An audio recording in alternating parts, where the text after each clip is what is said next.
My name is Justin Loria, and today I'm going to teach you how to ride a skateboard. First off, you're going to want to know how to get rolling. For first timers trying this exercise, I would recommend tightening up these bolts quite a bit before you start riding so that balancing on your skateboard is going to be easier. The absolute best way for a beginner to start moving on a skateboard is to stand with your front foot on the board, push off the ground with your back foot, then put your back foot on the board so you can evenly distribute your weight on both feet. The most useful foot positioning for riding looks like this. The front foot is directly over the front wheels and the back foot is behind the back wheels, both perpendicular to the board.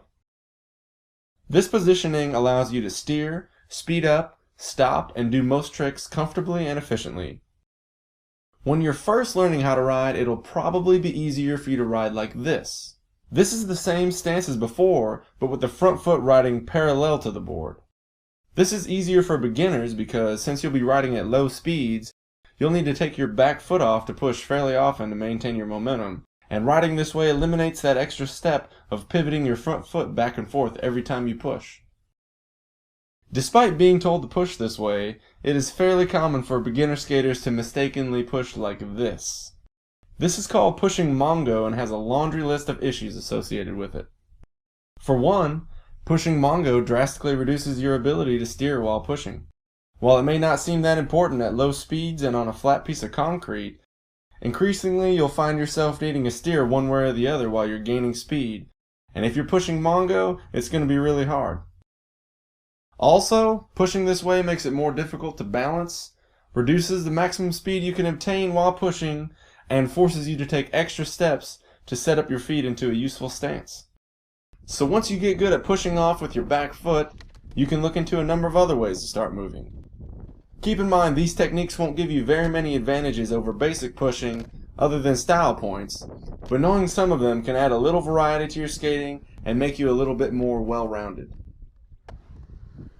Alright, so now that you're rolling forward on your skateboard, now you need to know how to steer. The easiest way is just to lean either heel side or toe side. Leaning to one side will cause the trucks of your skateboard to pivot, orienting your wheels so that your board starts to turn. If your trucks don't pivot enough for you when you try this, you may need to loosen these bolts. There's another more effective way to steer, but it'll take a little practice before you get it. The whole maneuver starts with turning your shoulders in the direction you want your board to turn. Once your shoulders are in place, immediately transfer weight to your back foot so that your front wheels come off the ground. Then, because your body is already oriented in a different direction, the board will curve around to align itself with your body. Now you can just transfer your weight back onto your front foot and set down those front wheels. Once you master this maneuver, you will have learned yet another way to start moving on a skateboard called tic-tacking. Okay, so once you're rolling around on your skateboard, how do you slow down and stop? The easiest way is to just take your back foot off and brake using the ground. You can use this technique to stop all at once, or slide it on the ground until you slow down enough. Note that a lot of the time, braking is going to involve using friction to slow yourself down, so the more ways you have to brake, the more life you're going to get out of your shoes, skateboard decks, and wheels that you buy. Here are a few more ways you can use to slow yourself down. This technique is used a lot in high-speed street skating where space can be very limited. Unfortunately for skateboarders everywhere, this is another way that you'll come to a stop. Now if you haven't already been introduced to the idea, let me go ahead and tell you. Skaters expect to fail all the time. It's an inevitable part of the learning process. What this means for you as you're learning how to do these basic maneuvers is that you're going to always want to have a backup plan. Make sure that you're comfortable falling down at the speeds and terrain that you're riding, and if you're not, either dial it back or strap on a helmet and some pads. Just by spending time skating, your overall comfort level with riding will naturally increase.